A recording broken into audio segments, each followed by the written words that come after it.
नमस्कार, जय हिंद प्यारे दोस्तों। स्वागत है आप सभी का एक बार फिर से आपके अपने इस YouTube channel learn with DS sir पर। साथियों, आज की इस क्लास में हम आप सभी के लिए लेकर के आए हैं एक बेहतरीन क्लास जो कि रहेगी आप सभी की यूपी पुलिस री एग्ज़ाम 2024 के लिए।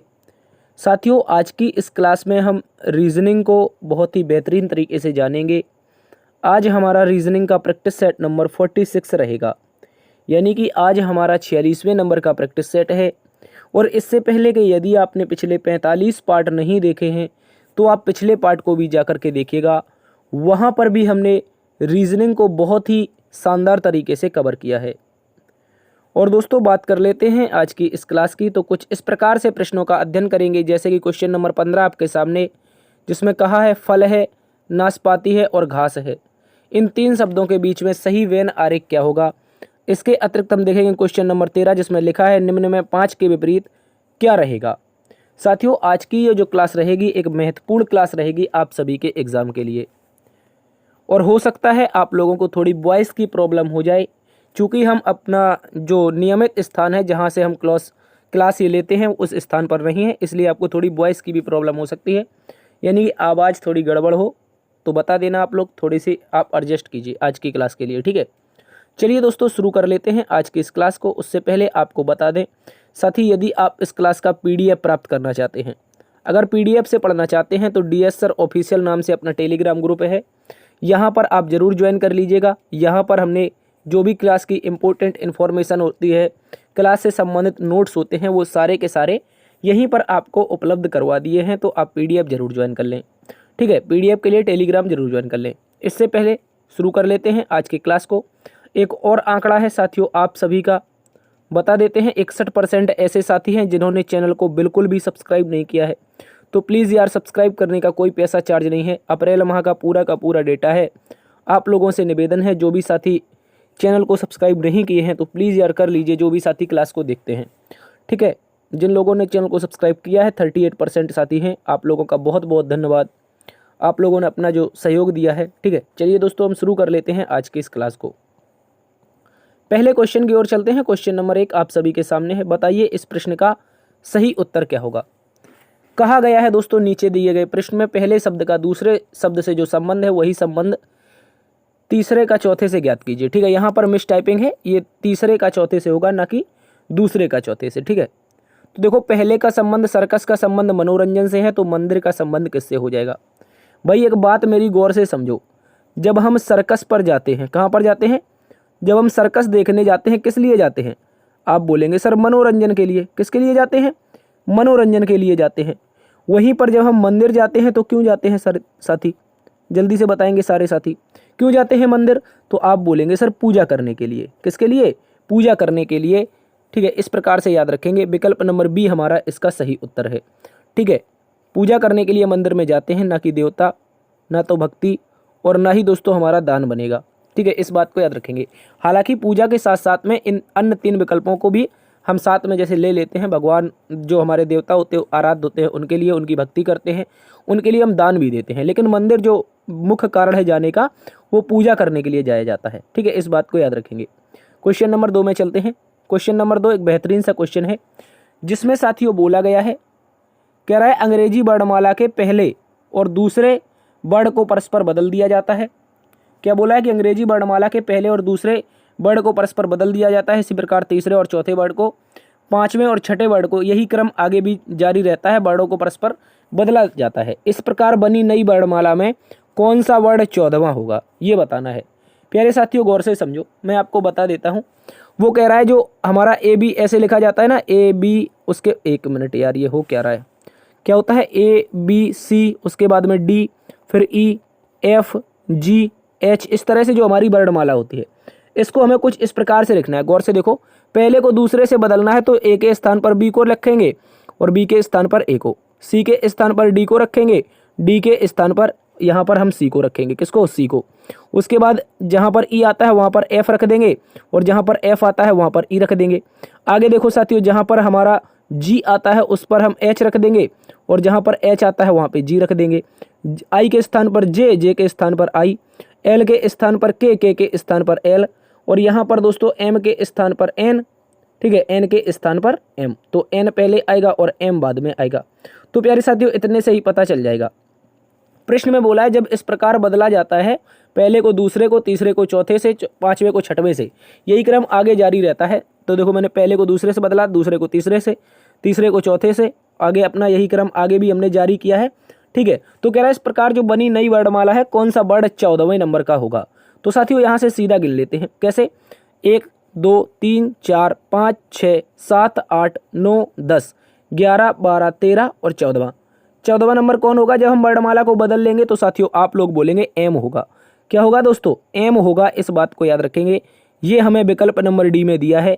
डी हमारे इस प्रश्न का बिल्कुल सही जवाब है। ठीक है साथियों, अच्छे से याद रखेंगे। विकल्प नंबर डी हमारा इस प्रश्न का बिल्कुल सही जवाब है, जिसमें हमें एम दिया है। जब हम प्रश्न के अनुसार कहे हुए बातों को ध्यान देंगे, उसके बाद जब नई वर्णमाला बनाएंगे तो एम इस प्रश्न का सही उत्तर बनेगा। अगले प्रश्न में आ जाइए। क्वेश्चन नंबर 3 एक बेहतरीन सा क्वेश्चन है, कथन और तर्क से संबंधित है। साथियों कथन और तर्क लगाना है। जल्दी से बताओ आप लोग इस प्रश्न का उत्तर क्या हैगा। देखिए साथियों, यहाँ पर आप कथन को पढ़ेंगे और उसके बाद तर्क बताएंगे। ठीक है, जल्दी से बताओ। मैंने हैगा बोल दिया। ठीक है, थोड़ा एडजस्ट करिए, थोड़ा नया स्टूडियो है तो वहाँ पर दिक्कत हो रही है। कह रहा है कथन बोला है क्या ग्रामीण इलाकों में सरकारी नौकरियों को, क्या कह रहा है, क्या ग्रामीण इलाकों में सरकारी नौकरियों में अधिक प्रोत्साहन राशि होनी चाहिए। तो तर्क नंबर 1 आपके सामने आता है। तर्क नंबर 1 बोला है हाँ, वह सरकारी कर्मचारियों को आकर्षित करने के लिए प्रोत्साहन आवश्यक है। क्या कह रहा है? वहां पर जो सरकारी कर्मचारी हैं उनको जो आकर्षित करना है, उनके लिए जो प्रोत्साहन है वो बहुत जरूरी है।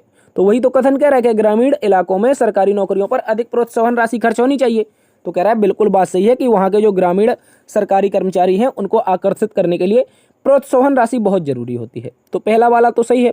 दूसरा कह रहा है नहीं, बड़े शहरों की तुलना में ग्रामीण इलाके पहले से ही सस्ता है, स्वास्थ्य वर्धक और कम जटिल है। कह रहा है अतः अतिरिक्त प्रोत्साहन का, क्या कह रहा है, अतः अतिरिक्त प्रोत्साहन क्यों प्रदान किया जाना चाहिए। ये क्या लिखा है? ये लिखा है अतिरिक्त प्रोत्साहन क्यों प्रदान किया जाना चाहिए। भाई ये तो बिल्कुल गलत बात है। वो कह रहा है तुलना करने लगा बड़े शहरों की तुलना में। कह रहा है जो बड़े शहर हैं उनकी तुलना में जो ग्रामीण इलाके हैं वो बिल्कुल सस्ते हैं, स्वास्थ्यवर्धक और कम जटिल भी हैं, अतः अतिरिक्त प्रोत्साहन नहीं देना चाहिए। भाई देखो, सरकारी नौकरियों में अगर आपको, क्या कह रहा है, ग्रामीण इलाकों में सरकारी नौकरियों में प्रोत्साहन देना चाहिए, तो भाई बड़े शहरों से आप तुलना कर ही नहीं सकते हो। कथन तो केवल ग्रामीण इलाकों की बात कर रहा है ना, तो यहाँ पर बड़े शहरों की बात कहाँ से आ गई। तो दूसरा वाला तर्क हम ऐसे गलत कर देंगे। ठीक है, जब भी तुलना होने लगे या फिर ऐसा आ जाए कि केवल आपके ऐसे केवल शब्द आता है, केवल शब्द आपने सुना होगा या फिर तुलना के बारे में सुना होगा, जब ऐसे शब्द आते हैं तो दोस्तों ये हमारा जो तर्क होता है वो गलत हो जाता है। तो पहला वाला तर्क सही होगा। पहला वाला तर्क सही होगा विकल्प नंबर 1, जिसमें बोला गया है यदि केवल तर्क एक प्रबल है। ठीक है, इस बात को याद रखेंगे। अगले प्रश्न में आ जाओ। क्वेश्चन नंबर 4 एक बेहतरीन क्वेश्चन है, ब्लड रिलेशन से संबंधित। बोला गया है ए सी के पिता हैं। तो प्यारे साथियों मैं सी के पिता बना देता हूं ए को। किसको? ए को मैं सी का पिता बना देता हूं। आगे बोला है डी जो है वो बी का बेटा है, तो अभी इसको छोड़ देते हैं। आगे बोला है ई ए का भाई है। जो ई नाम का शख्स है वो भाई किसका है? याद रखेंगे ए का। ठीक है, ई नाम का जो शख्स है वो भाई है किसका? ए का। आगे बोला यदि सी डी की बहन है। क्या बोला है? यदि जो सी है वो बहन है किसकी? भैया डी की बहन है। किसकी बहन है? तो डी की बहन है। तो अभी हमें डी का कोई जेंडर पता नहीं है। इसके बाद बोला है डी जो है वो बी का बेटा है। भैया जो डी नाम का लड़का है ये बेटा किसका है? बी का। भाई कैसे बेटा बनेगा? तो इनकी शादी करवानी पड़ेगी ए और बी की। ए का हमें जेंडर पता चल गया, ये पुरुष है, तो बी एक महिला हो जाएगी, क्योंकि शादी पुरुष और महिला की ही होती है। तो अब देखो, अब दोबारा से पढ़ लेते हैं। कह रहा है ए सी के पिता हैं, तो मैंने ए को सी का पिता बना दिया। बोला है डी जो है वो बी का बेटा है, तो बी का बेटा कौन हो जाएगा? डी हो जाएगा। अब बोला है ई ए का भाई है, तो ए का भाई ई हो गया। अब प्रश्न में पूछा है जो बी है वो ई से किस प्रकार संबंधित है। से लगा है ई के साथ, तो क्या बोलेगा? ये तो बोलेगा भैया, भैया की पत्नी भाभी होती है। क्या होती है? भैया की पत्नी भाभी होती है। विकल्प नंबर डी प्यारे दोस्तों हमारा सही उत्तर हो जाएगा। इस बात को याद रखेंगे। और ऐसा प्रश्न शायद हमने आपको पहले भी करवाया है, तो अच्छे से याद रखेंगे। ऐसे प्रश्न एग्जाम में पूछे जा सकते हैं। क्वेश्चन नंबर 5 में आइए। कहा गया है साथियों, यदि वर्णमाला को विपरीत क्रम में लिखा जाए तो दाईं ओर से 9वें वर्ड के बाईं और 5वां वर्ड कौन सा होगा। तो सबसे पहले देखो क्या पूछा है कि अंग्रेजी वर्णमाला को विपरीत क्रम में लिख देते हैं। बेसिकली हम अंग्रेजी वर्णमाला ए से लेकर के जेड तक लिखते हैं, लेकिन भैया हमें ऐसी नहीं लिखनी, हमें लिखनी है जेड से लेकर के ए तक की। ये वर्णमाला लिखनी है, क्योंकि विपरीत क्रम में बोल रहा है। और अब उसने ये बोल दिया साथियों कि दाईं ओर से नौवां वर्ड, मतलब जो हमारा राइट हैंड है उससे नौवां वर्ड के बाईं ओर, मतलब लेफ्ट हैंड पर पांचवा वर्ड कौन सा होगा। तो भैया इसके लिए हमने आपको बताया है, देखो राइट आ जाए या लेफ्ट आ जाए, तो जब एक समान आते हैं तो हमेशा घटा देते हैं, या फिर ऐसा आ जाए लेफ्ट राइट या राइट लेफ्ट, तो ये अपोजिट होते हैं और अपोजिट में हमेशा क्या करते हैं, जोड़ते हैं। तो भैया देखो ये कैसे हैं, ये आपके राइट लेफ्ट हैं, तो ये जुड़ेंगे, और जुड़ेंगे तो पहले वाले से जुड़ेंगे। पहला हमारा राइट है, इससे देखेंगे 9 5 14, क्या होता है 9 5 हम 14 करेंगे। और प्यारे साथियों अब मुझे बताना है कि राइट से, जो राइट है उससे 14वां वर्ड कौन सा होगा जब अंग्रेजी वर्णमाला ऐसी लिखी है, ठीक है, जेड से ए लिखी है। तो प्यारे साथियों गौर से समझो, मैं कह रहा हूँ राइट का मतलब है दाईं दिशा, जो कि हमारी यही दिशा में होती है जहां पर मैं लिख रहा हूँ, जबकि बाईं दिशा हमारी यहाँ पर होती है, ठीक है, इस तरह से। तो अंग्रेजी वर्णमाला कैसी लिखी है, आप बोलेंगे विपरीत क्रम में लिखी है, चूंकि प्रश्न में बोला है। तो ये ए से जेड वाली तो बनेगी नहीं, ये तो इसको तो हम काट देते हैं, ठीक है, इसको हम पूरी तरह से काट देते हैं, ये नहीं बनेगी। जो वर्णमाला है वो हमारी यहाँ पर ये मानी जाएगी, जेड से ए। तो पूछ रहा है दाईं ओर से, मतलब यहाँ से 14वां वर्ड कौन सा होगा। तो भैया ए के बाद बी आएगा, ठीक है, क्या आएगा, ए के बाद बी आएगा, फिर सी आएगा, ऐसे ऐसे करके जो 14वें नंबर पर लेटर आएगा वो हमारा एन होगा। क्या होगा साथियों, एन होगा, इस बात को याद रखेंगे। अब बहुत सारे साथी यहाँ पर सोच रहे थे कि हम एम को उत्तर लगा दें, क्योंकि बिल्कुल गलत है। क्यों गलत है, क्योंकि साथियों वर्णमाला विपरीत क्रम में लिखी है और राइट से 14वां बताना है, वर्णमाला विपरीत क्रम में है, उत्तर हमारा विकल्प नंबर बी एन आएगा। अगले प्रश्न में आ जाओ। क्वेश्चन नंबर 5 सीरीज का एक महत्वपूर्ण क्वेश्चन है, जिसमें बोला गया है नीचे दिए गए प्रश्न में दी गई प्रश्न श्रृंखला में लुप्त अंक ज्ञात कीजिए। भैया लुप्त अंक हमें लास्ट में दे रखा है, इसको ज्ञात करना है। तो गौर से देखो, सबसे पहले तो साथियों 2 है, 2 के बाद में क्या है 7 है, 7 के बाद में क्या है भैया 27 है, 27 के बाद में क्या है भैया 107 है, उसके बाद में क्या है 427 है। इसके बाद में आगे हमें ज्ञात करना है कौन सा नंबर आएगा, इसमें बताना है साथियों। तो गौर से देखो, इसमें हम क्या कर सकते हैं भैया, अंतर तो ले नहीं सकते, क्योंकि 2 के बाद 7, 7 के बाद 27 के बाद 107 मतलब 104। इसका मतलब यहाँ पर जोड़ घटाने से काम नहीं चलेगा, यहाँ पर भैया गुणा से काम चलेगा। किससे चलेगा, गुणा से, मल्टीप्लाई से काम चलेगा। तो गौर से देखो, इसमें जो लॉजिक है वो मल्टीप्लाई 4 - 1 का है। किसका है साथियों, मल्टीप्लाई 4 - 1, यानी कि हम करेंगे 2 चौके 8, 8 में से 1 जाएगा तो क्या बचेगा 7। वहीं पर इसी प्रकार यहाँ पर करेंगे 7 चौके 28, 28 में से 1 जाएगा 27। वही आगे करेंगे 27 चौके जो होता है वो 108 होता है, और 1 घटा देंगे तो 107। और साथियों आगे भी यही लॉजिक जब लगाएंगे तो 107 चौके 100 चौके 400, 7 चौके 28, ऑब्वियसली 428 होना चाहिए। तो भैया 427 है, तो यहाँ पर भी मल्टीप्लाई तो 4 है और माइनस का 1 है। और आगे भी हम यही लॉजिक फॉलो करवाएंगे। जैसे ही आगे फॉलो करवाएंगे तो 4 चौके 1600 तो सीधे भैया हो जाएगा, 400 का 4 गुना 1600, और 27 का 4 गुना 108, कितना 108, और 108 को 1600 में जोड़ेंगे तो ये भैया 1708 हो जाएगा। क्या हो जाएगा 1708, क्या हो जाएगा याद रखेंगे 1708 हो जाएगा। चूंकि यहाँ पर हमें मल्टीप्लाई 4 के साथ में -1 भी करना है, तो 1708 में 1 घटाएंगे तो उत्तर जो होगा वो प्यारे साथियों 1707 बनेगा। क्या बनेगा 1707, जो कि हमें विकल्प नंबर बी में दिया है। ये हमारा एकदम सही जवाब है। लॉजिक क्या है, गुणा का 4 दिया गया है और माइनस का 1, गुणा 4 -1 गुणा 4 -1, यही लॉजिक चल रहा है। और इस तरह से 1707 हमारा इस प्रश्न का सही उत्तर है। क्वेश्चन नंबर 7 में आइए, कहा गया है साथियों यदि ACNE, क्या बोला है ACN और E, इसको क्या लिखा गया है भैया, इसको लिखा गया है 3, 3 के बाद में 7, 7 के बाद में 29, 29 के बाद में 11। तो प्यारे दोस्तों गौर से देखो, इसको कैसे लिखा गया है, ये हम लिख कैसे सकते हैं। तो चूंकि हम देखते हैं A हमारा 1 पर होता है, C 3 पर होता है, N 14 पर होता है, कितने पर, N जो होता है वो 14 पर होता है, और E होता है हमारा 5 पर। तो गौर से देखो साथियों, A का 2 गुना करके 1 जोड़ा है, यहाँ भी 3 का 2 गुना करके 1 जोड़ा है, 14 का 2 गुना करके 1 जोड़ा है, और यहाँ भी 2 गुना करके 1 जोड़ा है। कहने का मतलब है साथियों A का 2 गुना क्या हो जाएगा भैया, यहाँ पर मल्टीप्लाई 2 और प्लस में 1, ठीक है, ऐसे कर रहा है। तो यही लॉजिक आगे भी चलेगा। मल्टीप्लाई तो 1 मिनट क्या हो जाएगा, मल्टीप्लाई तो साथियों 2 हो जाएगा और प्लस का 1 भी हो जाएगा। और आगे भी करोगे तो यही 14 दूनी 28, 29, 5 दूनी 10, 1 11। और कोड हमसे साथियों पूछा गया है बॉयल का, किसका साथियों आप याद रखेंगे B, उसके बाद O, फिर I और L, इस तरह से पूछा गया है। तो इनका बताओ, B का क्या होता है 2 होता है, O का 15 होता है, I का 9 होता है, L का 12 होता है। तो भाई गुणा का 2 करना है और क्या करना है, प्लस का 1 करना है। तो गौर से देखो साथियों, जैसे ही आप b का गुणा 2 करेंगे, 2 दूनी 4 और +1 करेंगे, 4 में 1 तो 5, 5 पर कौन आता है साथियों, e आता है। लेकिन भैया हमें e थोड़ी ना रखना है, हमें तो 5 ही रखना है। 5 रखेंगे, 15 दूनी 30 और 31, ठीक है 31 हो जाएगा। 5 के बाद 31 होगा तो 2 विकल्प तो ये सरासर गलत है। 5 के बाद 29 दे रखा है इनमें। 9 के बाद 9 दूनी 18, 1 19 प्यारे साथियों। 32 के बाद में 19 आना, सॉरी 31 के बाद में 19 आएगा तो विकल्प नंबर डी हमारा सही उत्तर है। सी हमने काट दिया, क्या बन जाएगा, विकल्प नंबर जो डी है ये हमारा सही उत्तर है। अच्छे से याद रखेंगे। क्वेश्चन नंबर 8 में चलते हैं। कहा गया है शोभा आशीष की भतीजी है। प्यारे साथियों गौर से समझिए, एक अच्छा सा प्रश्न है। जो शोभा नाम की लड़की है, जो S4 शोभा नाम की लड़की है, ये किसकी भतीजी है, A4 आशीष की। कैसे भतीजी बनेगी, जब यहाँ पर एक आशीष का भैया बन जाएगा, किसका, A4 आशीष का कोई भैया होगा, ये उसकी जो बच्ची होगी वो भतीजी होगी, ठीक है, किसकी, आशीष की। ठीक है, इस तरह से याद रखेंगे। ये शोभा जो होगी वो आशीष की तभी भतीजी बनेगी जब ए का भैया ये होगा, ठीक है, इस बात को याद रखेंगे, यानी A4 आशीष, ठीक है, S4 शोभा। अब कह रहा है आशीष की माँ प्रिया है। आशीष की माँ कौन है भैया, इनकी जो मम्मी जी है A4 आशीष की, वो कौन है, P4 प्रिया है। क्या है, A4 आशीष की मम्मी P4 प्रिया है। आगे कह रहा है कमला प्रिया की माँ है, तो भैया प्रिया की भी मम्मी कौन है, K4 कमला है, इस बात को याद रखेंगे। K4 कमला, इनको भी माइनस लगा देंगे। अब कह रहे हैं कमला के पति हरि हैं। भैया कमला की जो शादी है वो किससे हुई है, H4 हरि से हुई है, इस बात को याद रखेंगे। सॉरी फॉर दैट, यहाँ पर कमला की जो शादी है वो किससे हुई है, हरि से हुई है, तो हरि को हम प्लस लगा देंगे चूंकि एक पुरुष है। अब कह रहे हैं कृष्णा जो है वो हरि की सास है। भैया ये तो गड़बड़ हो गई, और लंबी कहानी जा रही है। हरि की सासू माँ अर्थात इस कमला की भी मम्मी, इस K4 कमला की भी मम्मी होनी चाहिए, तो वो कौन हो जाएगी, कृष्णा हो जाएगी।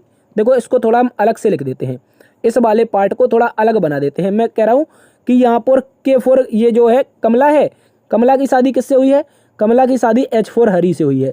हरि ये व्यक्ति हो जाएगा। इसकी सास कैसे बनेगी, हरि की सास कैसे बनेगी, कृष्णा। हरि की सास तब बनेगी जब वो कमला की मम्मी होगी, तो हम यहाँ पर इनको कृष्णा लिख देंगे, ठीक है, क्या लिख देंगे, कृष्णा लिख देंगे, इस तरह से याद रखेंगे। इसके बाद बोला है शोभा हरि से किस प्रकार संबंधित है। भैया H4 हरि ये रहा, हरि ये रहा, या फिर कह सकते हैं ये रहा हरि, तो हरि का शोभा से क्या संबंध होगा। आप बोलेंगे हरि का जो पुत्री है वो कौन है, आप बोलेंगे P है, जबकि पुत्री की जो पुत्र है, जो पुत्री का पुत्र है वो भैया A है, ये तो नाती हो जाएगा। यानी कि कह सकते हैं क्या बोला है, शोभा हरि से। भैया शोभा हरि से लगा हरि के साथ, तो से इससे बोलेगा। सो ये जो हरि है वो बोलेगा यहाँ पर आशीष को नाती बोलेगा, या फिर कह सकते हैं क्या बोलेगा, हाँ नाती बोलेगा, चूंकि लड़की का लड़का है ना तो नाती होगा। और यहाँ पर नाती की भी भतीजी अर्थात पर नात कह सकते हैं पर बेटी हो जाएगी, क्या हो जाएगी, यहाँ पर ये हो जाएगा पोता। वैसे कह सकते हैं पोता इसको, या नाती कह सकते हैं या पोता कह सकते हैं, चूंकि ये इसको एग्जैक्टली हम नाती कहेंगे यार, ठीक है, इसको हम क्या बोलेंगे, नाती बोलेंगे। क्यों बोलेंगे, क्योंकि ये लड़की का लड़का है भैया, किसका लड़का है, लड़की का लड़का, तो ये नाती होगा। और नाती की जो भतीजी है, या फिर कह सकते हैं ये भी तो नाती बनेगा आशीष का भैया, तो नाती की पुत्री अर्थात कह सकते हैं परपोती हो जाएगा। क्या हो जाएगा साथियों, परपोती हो जाएगा। परपोती मतलब पोते की बेटी। तो इस तरह से उत्तर हमारा विकल्प नंबर सी होगा, या फिर इसका जो उत्तर होगा वो परनातिन बनेगा। यार ये प्रश्न हमने एक दिन आपको और करवाया है साथियों, इंपॉर्टेंट क्वेश्चन है। परनातिन भी बन जाएगा उत्तर, लेकिन इंग्लिश में इन दोनों का मतलब एक ही होता है, इसलिए विकल्प उसने परपोती का दिया है, इस बात को याद रखेंगे, ठीक है। अच्छा क्वेश्चन है, एग्जाम में पूछा जा सकता है। अगले प्रश्न में चलते हैं। क्वेश्चन नंबर 9, जिसमें बोला गया है कुछ कारें पहिए हैं, तो भैया K4 कार को हम P4 पहिया बना देते हैं। ये हमारा K4 कार है, इसका कुछ पार्ट क्या हो जाएगा भैया, याद रखेंगे P4 पहिया हो जाएगा। ये इतना इतना सा जो पार्ट होगा कार का, ये पहिया हो जाएगा। अब कह रहा है सभी पहिए शाखाएं हैं, तो जितना भी पहिया का पार्ट है, देखो गौर से समझ लो, जितना भी P4 पहिया है वो सारा का सारा S4 शाखा है। अब कह रहा है साथियों कुछ शाखाएं टिन हैं। क्या बोल रहा है, कुछ जो शाखाएं हैं वो टिन हैं, तो हम S4 ये शाखाओं का इतना इतना सा पार्ट T4 टिन बना देंगे। अब भैया निष्कर्ष बताना है। निष्कर्ष में कह रहा है कुछ कारें शाखाएं हैं, क्या K4 कारें S4 शाखा बन रही हैं, आप बोलेंगे हाँ सर ये वाला पार्ट बिल्कुल बन रहा है, तो ये हमारा सही हो जाएगा। अब की बार में बोला है कुछ टिन शाखाएं हैं, क्या कुछ T4 टिन शाखा बन रही है, आप बोलेंगे हाँ सर ये भी बन रही है, तो ये वाला भी सही हो जाएगा। और इस स्थिति में आप लोग बोलेंगे यदि दोनों निष्कर्ष 1 और 2 निकलते हो, यानी कि बोथ कंक्लूजन आर राइट। इस बात को आप सभी याद रखेंगे। क्वेश्चन नंबर 9 का उत्तर बनेगा विकल्प नंबर ए। एक अच्छा सा क्वेश्चन है, कथन और निष्कर्ष से एग्जाम में पूछा जाता है, इसलिए आप सभी अच्छे से याद रखेंगे। चलिए साथियों, अगले क्वेश्चन में चलते हैं। क्वेश्चन नंबर 10 को देख लीजिए। वक्तव्य है फिर पूर्वानुमान है, इसको देख लेते हैं। वक्तव्य में बोला गया है राजनीतिज्ञ लोगों के मतों से धनवान बन जाते हैं। एक कहावत है या कह सकते हैं एक कथन है, कथन को वक्तव्य बोल सकते हैं। कह रहा है कि जो राजनीतिज्ञ होते हैं वो लोगों के मतों से धनवान बन जाते हैं। तो नंबर 1 में कह रहा है कि लोग राजनीतिज्ञों को धनवान बनाने के लिए मत देते हैं। मुझे बताओ, जो लोग होते हैं वो राजनीतिज्ञों को धनवान बनाने के लिए मत देते हैं। तो भाई मुझे ये बताओ, जब कह रहा है कि राजनीतिज्ञ जो होते हैं वो लोगों के मतों से धनवान बनते हैं, तो जो लोग होंगे क्या वो राजनीतिज्ञों को मत जो देंगे वो धनवान बनाने के लिए? भाई ऐसा तो बिल्कुल भी नहीं है। हम अपना वोट डालने जाते हैं, जैसे अभी जो लोग कह सकते हैं लोकसभा के चुनाव हैं, एक तरफ राहुल गांधी जी हैं, दूसरी तरफ हमारे प्रधानमंत्री मोदी जी हैं। तो भाई हम या राहुल गांधी जी को वोट देने जाएंगे तो क्या उन्हें हम धनवान बनाने के लिए जा रहे हैं? तो बिल्कुल भी बात गलत है भैया। हम तो अपने लोकतंत्र का अधिकार, जो हमारा मत का अधिकार है मत देने का, हम तो इसलिए जा रहे हैं ताकि हमारा देश सशक्त बन सके। तो ऐसा बिल्कुल भी नहीं जो राजनीतिक होते हैं उनको धनवान बनाने के लिए मत देते हैं, तो ये तो गलत हो जाएगा पूर्वानुमान। दूसरा कह रहा है राजनीतिक अपने गुणों से धनवान बन जाते हैं। भाई कथन ऐसा भी नहीं कह रहा है कि जो राजनीतिक होते हैं वो अपने गुणों से धनवान बन जाते हैं, तो हम इसको भी गलत मान लेंगे। लेकिन प्यारे साथियों, एक बात याद रखना है, यहाँ पर हमें पूर्वानुमान लगाना है, हमें यहाँ पर तर्क नहीं देना है। यहाँ पर हमें पूर्वानुमान लगाना है जो हमारा पूर्व धारणा में आता है। तो इस कारण ये हमारा गलत नहीं होगा। देखो गौर से समझो, जो लोग होंगे वो राजनीतिज्ञों को धनवान बनाने के लिए मत देते हैं, बिल्कुल बात गलत है। ऐसा कहीं भी नहीं हम पूर्वानुमान लगा सकते हैं। कैसे आप सोच सकते हो कि हम जो वोट देने जा रहे हैं, चाहे वो कांग्रेस को दें या भाजपा को दें, क्या वो हम उनको धनवान बनाने के लिए दे रहे हैं? बिल्कुल गलत है। क्या राजनीतिक अपने गुणों से धनवान बनते हैं? ये बात बिल्कुल सही हो जाएगी। ये पूर्वानुमान आप सही लगा सकते हैं, ठीक है। इस बात को याद रखेंगे और बोलेंगे केवल सेकंड ही अंतर्निहित है, ओनली सेकंड पूर्वानुमान याद रखेंगे अच्छे से। चलते हैं अगले क्वेश्चन में। क्वेश्चन नंबर 11, जिसमें कहा गया है एक महिला की ओर इशारा करते हुए लड़की ने कहा वह मेरी माँ के पिता की पत्नी की सास है। महिला का लड़की से क्या संबंध है? एक अच्छा सा क्वेश्चन है यार। ब्लड रिलेशन के 2-3 क्वेश्चन आज हमने शामिल किए थे, थोड़ी दिक्कत आ रही थी, एक स्टूडेंट का कमेंट था, ठीक है।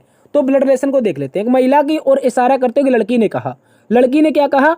वह मेरी माँ। जो महिला है वो किसकी माँ? मतलब लड़की की माँ। सॉरी, थोड़ा यार एडजस्ट कर लीजिए, एक नया जगह है तो थोड़ा दिक्कत हो रही है, ठीक है। तो जो लड़की है, गौर से देखो, जो लड़की कह रही है कि वह मेरी माँ, मतलब मैं मान लेता हूं यहां पर वो गर्ल है जो महिला की ओर इशारा करते हुए कह रही है। क्या कह रही है? मेरी माँ। वह जो महिला है वो मेरी माँ, अर्थात इस लड़की की माँ। लड़की की माँ कैसे आएगी? आप यहां पर देखेंगे, माँ के पिता, मतलब माँ के पिताजी ऊपर आएंगे, ठीक है। पिताजी कहां पर आएंगे? माँ के पिताजी तो ऊपर ही आते हैं ना भैया। आप बोलेंगे हाँ बिल्कुल सही है, मम्मी के पिताजी हमारे नाना जी होते हैं, ठीक है, ऊपर आ जाएंगे। माँ के पिता की पत्नी अर्थात मेरी नानी। पिता की पत्नी कौन होगी? मेरी मम्मी के पिता की पत्नी कौन होगी? आप बोलेंगे मेरी नानी होगी। तो मेरी नानी जी यहाँ पर आ जाएंगी, नानी के लिए भी माइनस लगा देंगे हम लोग। कह रहे हैं देखो, वह मेरी माँ अर्थात लड़की की माँ के पिता यहाँ पर हो जाएंगे, की पत्नी यहाँ पर हो जाएंगी, की सास है, पत्नी की सास है, अर्थात मेरे पिताजी की भी कौन है? माता जी हैं, पिताजी की माता जी हैं, अर्थात यहाँ पर हम इसको माइनस लगा देंगे, तभी तो इनकी सास ये बन पाएंगी। आप बोलेंगे बिल्कुल बात सही है।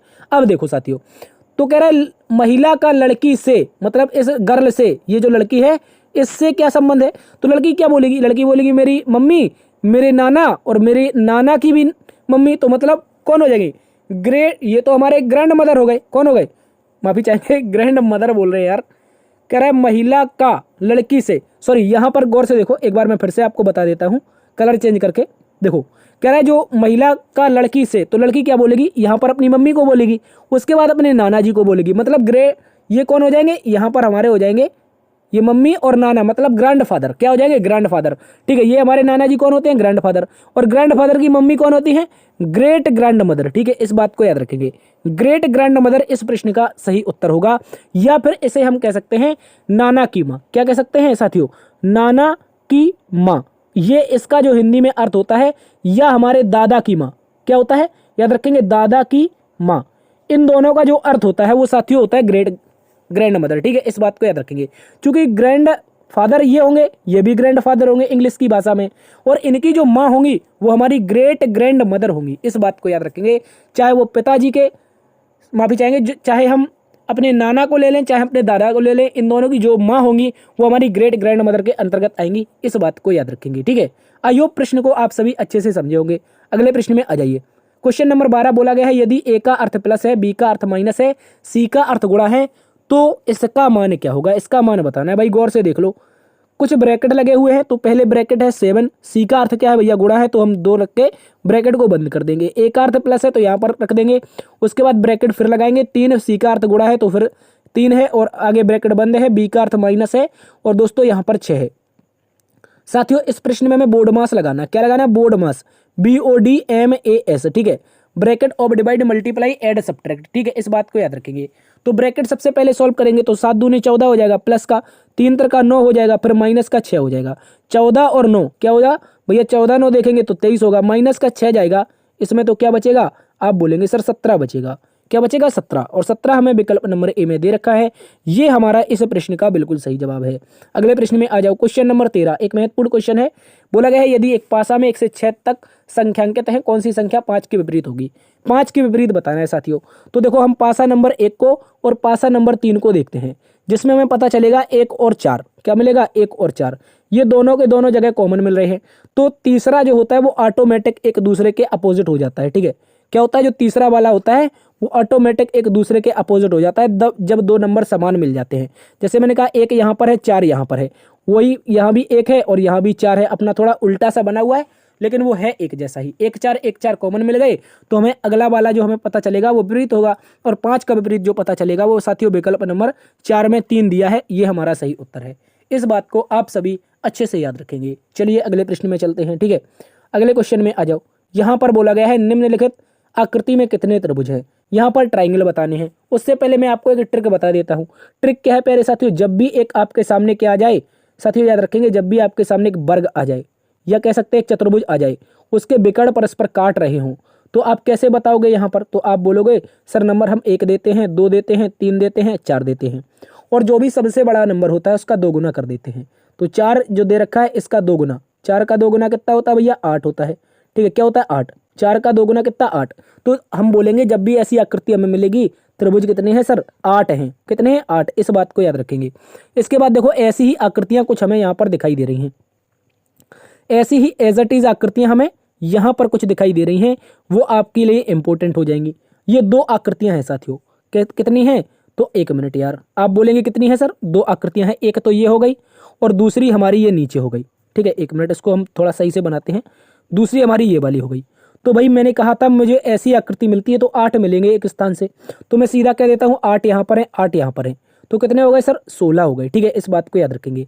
इसके अलावा एक ट्रिक ये भी है कि साथियों जब भी ऐसी आकृति मिल जाए तो कितने हैं, आप बोलेंगे 1 है सर, और 20 से जब मैं इसमें एक लाइन खींच दूँ तो कितने हैं, 1 और 2, दोनों को जोड़ करके कितना हो जाएगा, 1 2 3, तो ऐसी आकृति में 3 मिलते हैं।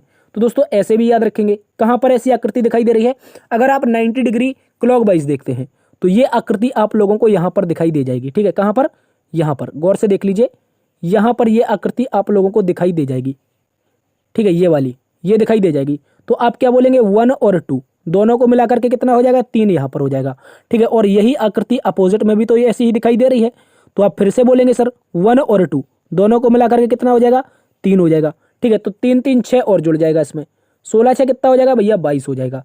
इसके अलावा अभी देखिए कितने हो गए, 8 दूनी 16 और 16 6 22। इसके अलावा साथियों अभी कुछ त्रिभुज और मिलेंगे।